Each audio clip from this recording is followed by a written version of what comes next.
the doll really tells me where it wants to go. And so it's a matter of free-form thought that goes into the creative process. I literally just sit down and make whatever the heck I want to make. Sometimes they're animals, sometimes they're humans, sometimes they're a combination, sometimes they're creatures we don't really know exactly what they are. It's there for play, it's there for fun. I know a piece is finished when I'm sitting at my work table laughing my head off. That looks like that would be around right. It's really all about making art that people enjoy, that makes them smile. That's what art's supposed to do for people. Artists broadly comment on the world. We know what ancient cultures did because of what artists left us. And I often tell people, if an artist hasn't made it, it didn't happen. It's the hand sewing that gives it the attitude, the posture, all of that. And so that's why the hand sewing is really important. My name is Kimberly Camp. I'm a painter and a doll maker. I had the privilege of working in the museum field for over 25 years and having been a painter now for 50 plus years. And it gave me opportunity between the two of those and the doll making to travel, to explore different cultures. I've been a working artist since I was 11 years old. At my first show, I was 12. I always had fabric around, sewing machine, and was always doing something with my hands. I was born and raised in Camden, New Jersey, and I spent as much time in the library as I did at the art supply. I would learn, I'd read about different cultures. All of that sort of came together and gets combined when I make dolls. I start making dolls first by making heads, hands, feet, horns, hooves out of clay, different kinds of clay. And I have a whole slew of fabric that I've collected over the years in my travels all around the world. Dolls require the ability to sculpt, paint, sew, engineer the form, adorn. It takes the understanding of different fabrics and what they will do, different clays and what they will do, different beads and what they represent. It takes a multiplicity of skills to get there. If you define fine art as something where people are using a multiplicity of skills, well, then dolls are fine art.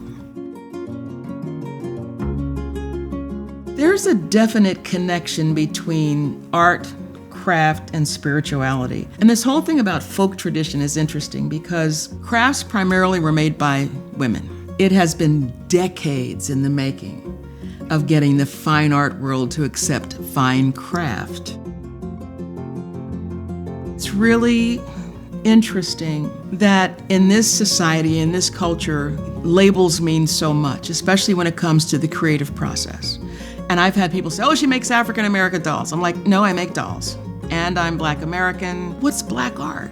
No, I'm an artist, and I do what it is that I want. We tend to, I think, get too hung up in categorizations. Sometimes they help us understand. Sometimes they obscure our ability to imagine. The artist has the right to expression, whether it comes from any place or not. Sometimes I do specifically make a doll for a particular purpose. I do Orisha dolls, which come out of Yoruba-based religion. I wanted to focus on the fact that it's immigration that gives this country its richness of texture.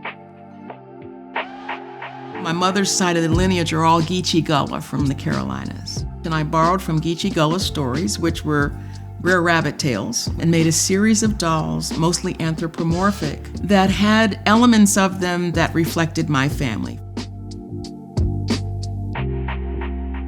So when you say dolls, people sort of reminisce of what you had when you were a kid. Adults need dolls too, to play, to imagine, to dream. As far back as we can go, every culture's always had dolls.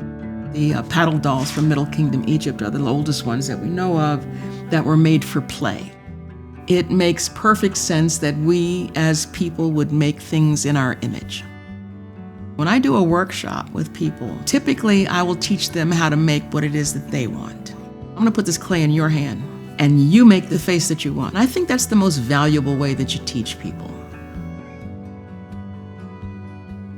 I think that most of the people who have my dolls have them in their houses. I have my own doll collection of pieces that I've collected from around the world. And I only collect the ones that are made by hand by regular everyday people.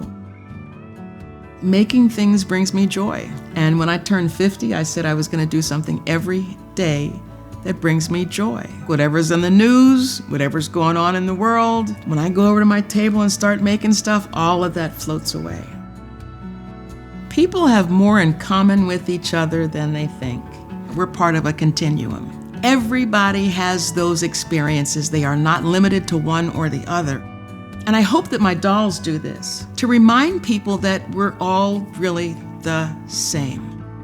Human nature has not changed in the 2 million years we have been on the planet.